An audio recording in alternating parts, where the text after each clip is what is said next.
Today I'm bringing you my recent reads from my bedroom floor because I'm super tired.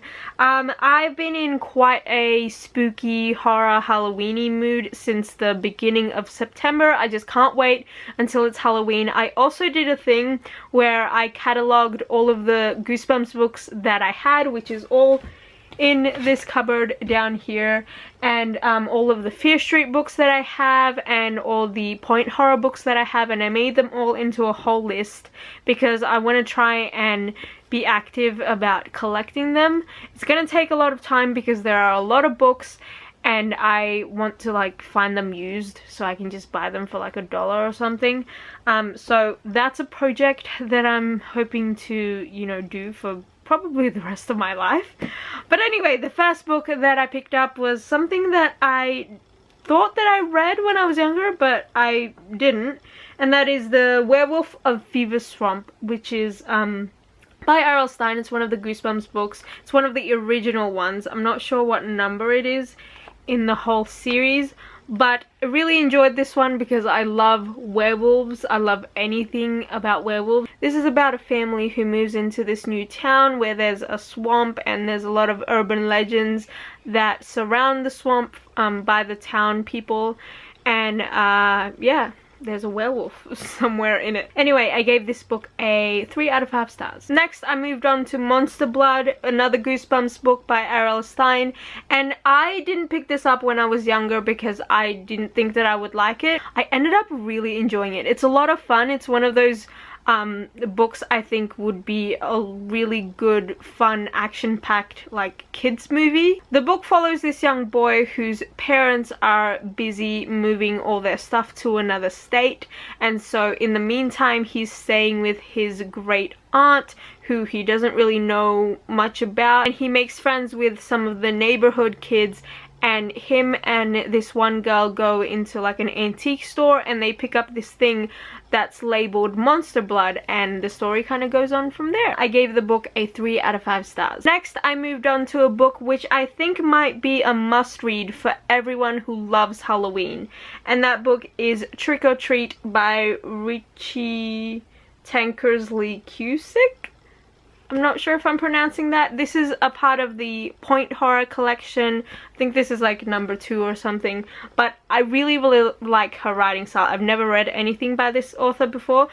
This is a classic haunted house story, but with a twist. It's about this new family who move into a new town and a new house, hoping for a fresh start.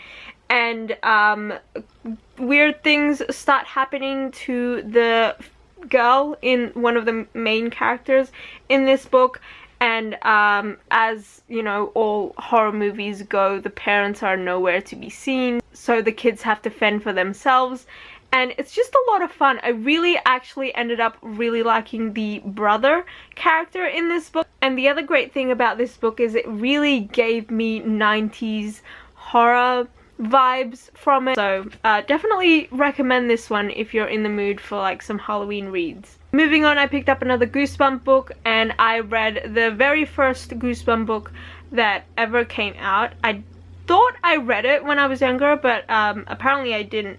But that book is Welcome to Dead House, and this is about this family who move into this new town. You can see a theme here, but it's about this family who move into this new town, and they kind of make friends with a bunch of the neighborhood kids, and the siblings kind of notice weird things that happen around the town. Again, it's action-packed, it's Goosebumps, it's just a lot of fun. I gave the book a 3 out of 5 stars. And the last book I read recently is Bird Box by Josh Malerman. I read A House at the Bottom of a Lake by Josh Malerman earlier this year, I can't remember when, but I ended up really loving his writing style, which is why I decided to pick this one up. This is about a dystopian world where you can't go outside because there's something outside that kills you the second you lay your eyes on it. It not only kills you though, it forces you to kill other people before you kill yourself.